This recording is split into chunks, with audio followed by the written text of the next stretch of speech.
Joining us now to review some of the headlines of today's newspapers from around the world is Arise News analyst Emmanuel Efeni. Good morning, Emmanuel. Good morning, Ruben. Good morning. So far away. Yes. Even the positioning of the table has been changed. Whether you call it to keep you at a distance. Whether you call it official or social distance, we have to keep some distance for the safety of everybody. Absolutely. Yes. Let's start today's review with these day newspapers. The lead story, don't panic. We can overcome COVID-19, Buhari tells Nigerians. Pandemic cases escalate to 12. Italian index now negative. That's the Italian index that brought coronavirus to Nigeria. Senate suspends public hearings, shuts public gallery. President's wife locked office, daughter in self-isolation. WHO warns Nigeria, others of worst-case scenario. U.S. approves chloroquine for treatment. Well, that chloroquine treatment issue, well, Trump was trying to go before the scientists. He was trying to act as the chief medical officer of the world. And he's not. He was told there by the chief of the U.S. Food and Drug Administration Agency. He was just trying to be overzealous about the cure, because chloroquine, not enough tests to make any scientific pronouncement as to. Glad. Yes. I'm so glad somebody spoke up to correct that misinformation immediately. But our president seemed to be speaking by proxy. President Muhammadu Buhari. When I read the response, because this was a statement from Garba Shehu, the presidency. That's how you do it in the presidency. The president is speaking through his spokesperson, Ruben. You have experience on that. But except that he was reacting to the second motion at the Senate, calling for the president to address and assure the nation. I don't think that was too much to be expected from the president of the country. Because every president around the world, they are not sleeping easy. Every single president. But it's they don't seem to have any other job. Yes, but it's clear that our president is not interested. The entire country, the economy, the health of the citizens, all affected. So how can the president have any other concern right now? I can't quite understand it myself, but it is quite clear that he's not interested in addressing the nation. It is clear that he has delegated that to different people. On this matter, because the president made a public appearance. Yes. At a function. So it's not like he's not talking about anything. He launched the National Emergency Line. So it's quite clear that this is a decision that he has made. Why he has done that, I cannot fathom, but it's obvious. Well, you know, there are all kinds of players within the presidency. There will be persons who sometimes will not even want the president to take charge of certain things so that they can have the opportunity to shine. I hope that is not the case in this instance. But I think that Nigerians who want the president to speak, to address Nigerians on the issue of coronavirus, the reason is they just want their president to empathize with them, to show concern. And where the president has been prevented, I want to say, that is the president that has been prevented, you know, from speaking to Nigerians because he acts based on advice. Are you not passing the buck? You are. No, well, I want to put it that way, you know. Why would you? But where he has been prevented from taking frontal charge and, you know, addressing Nigerians on a daily basis, taking personal responsibility, I think we should commend the First Lady, Aisha Buhari, for speaking up. Yes. She's not the person that we voted for, but she has shown leadership by example. I'm so impressed that she Her did daughter that. returned from the UK, and she announced that, yes, nothing is wrong with her. She's not been diagnosed of coronavirus, but she's going to self-isolate. And also to show her commitment to this war against coronavirus, she decided that she will also shut down her office, which means that for 2 weeks, because she had come in contact with her own daughter, she will go into self-isolation. But I do not want to expect that somebody will come up from the presidency tomorrow and also say that the president is in self-isolation because his daughter just returned from the UK. That would be a ridiculous thing to say. Now, secondly, every other item on Garuba Shewu's statement, I think is in order. He says, one, for example, we should not politicize this, because there are persons who have been making comments, partisan comments, about coronavirus. And yesterday I said it also, that look, there should not be any kind of partisanship. There should be bipartisanship, there should be collective responsibility. This is a time that calls for unity, because we're talking about saving lives, yes, the lives of Nigerians. And as we have seen in Monaco and the United States and elsewhere, coronavirus does not respect your status. So everybody trying to work together, can help to make a difference. And then the rest of that statement was devoted to efforts that have been made by government. And of course, we acknowledge that. Significantly, government has been making efforts. But our fear is just that, will these efforts, prevent us? Because we've even moved from prevention to containment. Okay, that is the issue. But I think based on the importance of public opinion, now to moderate what I said earlier, we will reach a stage where whether those who are isolating the president like it or not, will have to bring him out to take charge and address the country on the two key issues before us: public health and the economy. Yes. Based on advice, people can say, President, if you go and talk, you will create panic. Well, we are already panicking. Government itself is already panicking. So the president should refuse to be isolated based on anybody's advice. But Dr. Abate, I think you're being way too charitable. This is a decision the president has made. I'm not discounting the cabal theory, that a cabal actually runs this country. I didn't use the word cabal. I did. And that there might be people or powerful interests who might dictate certain things. But this is a decision that he has made to not address his people. On this issue? Yes, and because other countries are handling it, other leaders are handling it personally, describing it as a war. Our commander-in-chief is who we really need to hear from. It's not a war against physical enemies, insurgents and what have you. It's a war against an invisible enemy, but an enemy nonetheless. This is where leadership really needs to come into play. I cannot understand why he has made this decision. Well, coincidentally, Ruben, Dr. Oke Ikechukwu recommended that Aisha Buhari will even be a better face to interface with the nation. And here she is, doing exactly that. I'm glad we can count on her. We've commended her. I'm glad. We've commended her. But about the Senate, there was drama in the Senate yesterday. Some members of the Senate had been in the United Kingdom to attend a seminar on, some important subject. And then they showed up on the floor of the Senate. And some of their colleagues said, no, they should not come there, that they should self-isolate. That's what should have happened. I think that ideally, the senators themselves should have seen the need to self-isolate. All that debate over whether they should be allowed to stay or not was unnecessary. The kind of leadership we got from the First Lady, it was sad that we didn't get it from members of the Senate. It really is sad. Well, let's look at other newspapers. The Vanguard newspaper, COVID-19 emergencies. 4 new cases emerge. Buhari's daughter in self-isolation. Well, we've dealt with that earlier. Of course, the Daily Independent, coronavirus panic grounds activities nationwide. Senate suspend public hearing till further notice. Lawan asks senators to go for COVID-19 tests. Ekiti Assembly suspend plenary indefinitely. Federal government orders closure of 104 unity schools, tertiary institutions. Lagos, Anambra, Benue, FCT, Ogun. Niger, Kwara, Kano, Ondo, others follow suit.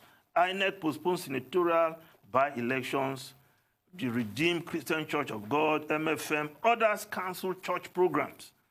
We are on top of it. No cause for alarm, says presidency.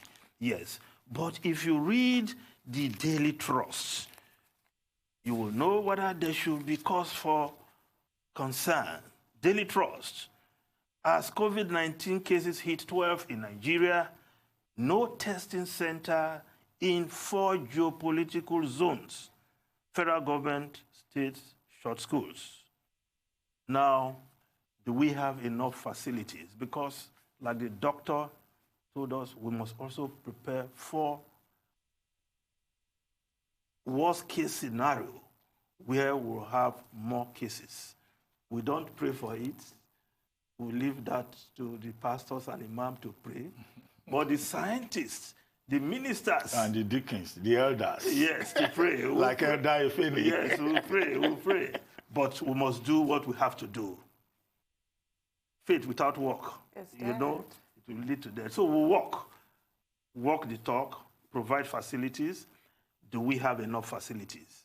Well, you know, one point Dr. Onokoya made is that even if we want to get those facilities at this moment, it is already too late. It's impossible now. And that's the very frightening part of it. He pointed out that we don't have enough ICU centers. We don't have enough ventilators. We don't have enough respirators. We don't even have enough sanitizers. Yesterday, I went around to buy sanitizers. I mean, I went to about 3 pharmacies or so. I was told, oh, please come back in the evening. Come back tomorrow. We don't have. I even went to look for chloroquine. Nigerians, after listening to Donald Trump, they packed all the chloroquine in many of the pharmacies in Lagos. So we're in serious trouble. We'll probably get to a point where we won't even have access to water or toilet paper. No, but it's at that point, because some people in Lekki told me... People were buying chloroquine yesterday. They couldn't get bottled water in Lekki yesterday. Well, people should know that you have to take chloroquine according to the dosage. So we'll take a short break Emmanuel now. Efeni.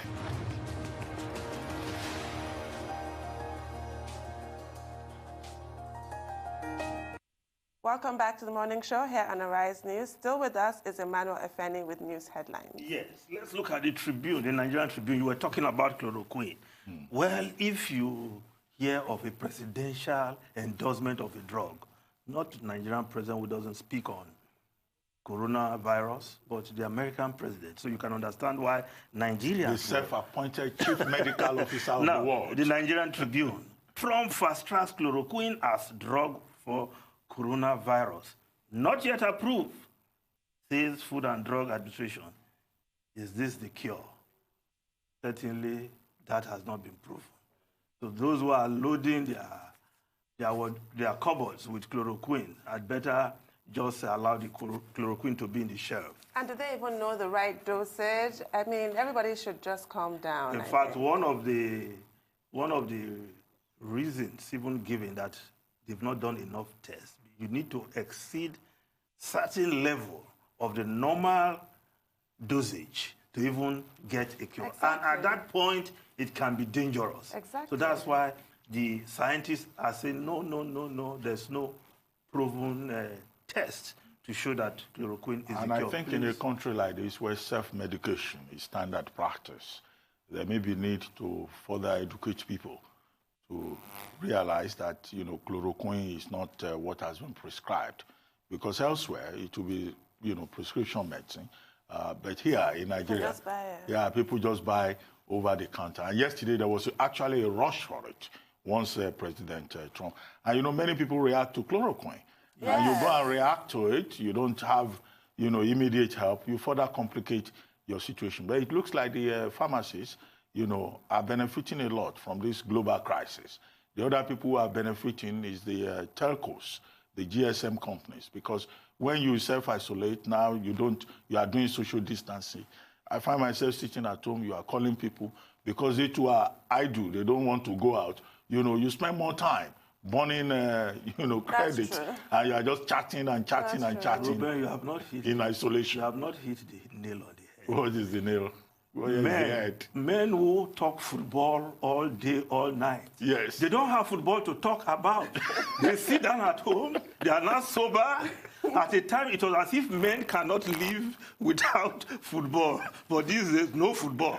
Everybody's sober. So you pick your phone, start chatting, start making calls. Are you there? Are you fine? People you've not called in a long while. On a lighter note, I saw a lady yesterday, and she told me, my husband is always busy watching the Premier League. Now that he's not watching Premier League, what is going to happen? Because we are just together at home. I said, Madam, invite us in 9 months. Yeah, there are going to be some corona babies. Well, the women should just learn to adopt, co-opt their husbands into Telemundo, which is the women's favorite. If we survive, in 9 months, we'll have some children from the South bearing corona. For sure. Some will be given the name virus.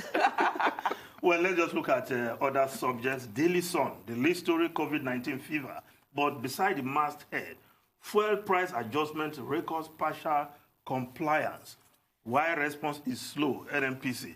Now, are we going to say welcome to the era of deregulation? Because the truth is that price modulation is not a one-off thing.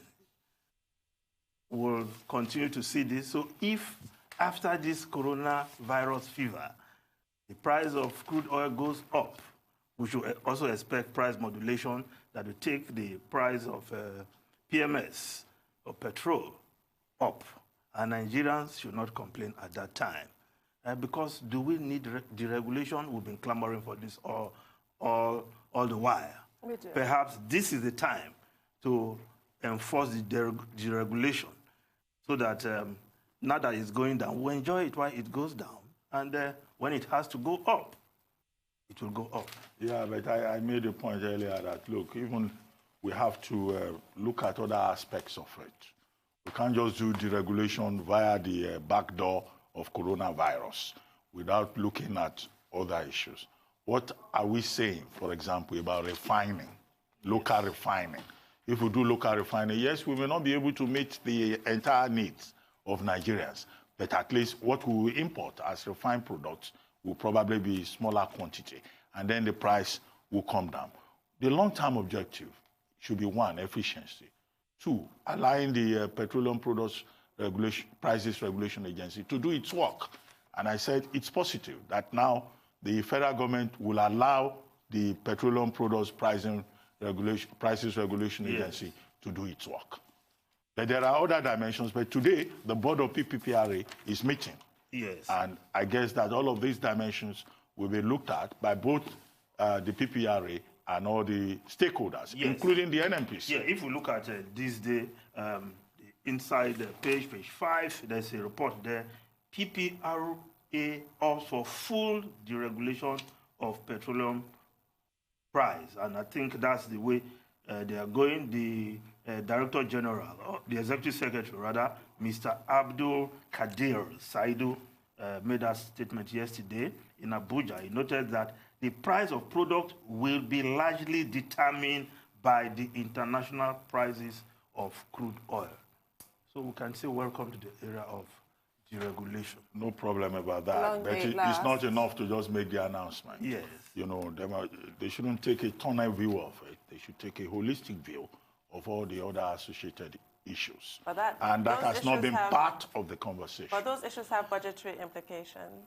No, but you see, Ruben, we don't seem to have a choice. The Dangote refinery is on its way. Once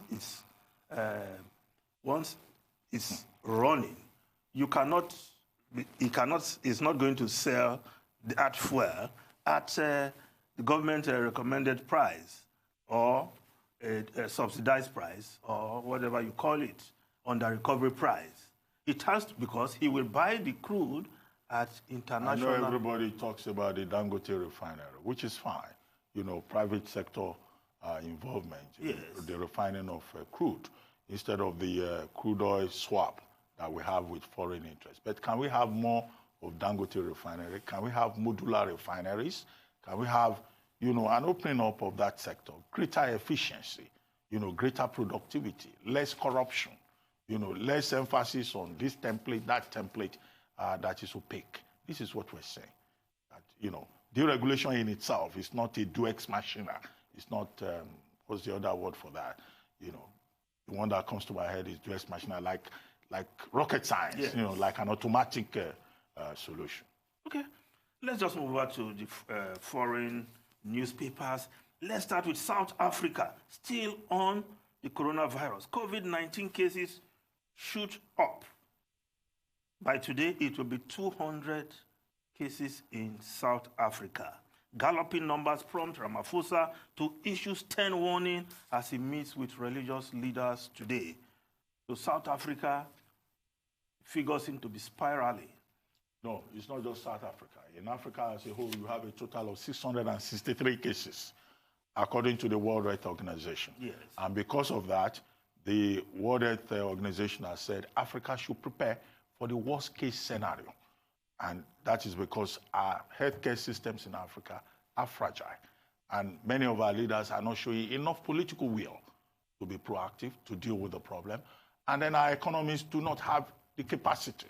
You know, this is the problem. The impact of the and that's why it's better to take containment measures. Yes, UK, the Times of UK, Queen urges country to be strong in the face of crisis. That's a leader assuring her people. But the Guardian newspaper of UK trials to begin on COVID-19 vaccine in the UK next month. Next week, they will start with trial on animals. And by the next month, trial on humans. So there may be just some silver bullets to shoot down the coronavirus somewhere in the laboratories coming up. So we're hoping for a medical breakthrough, certainly.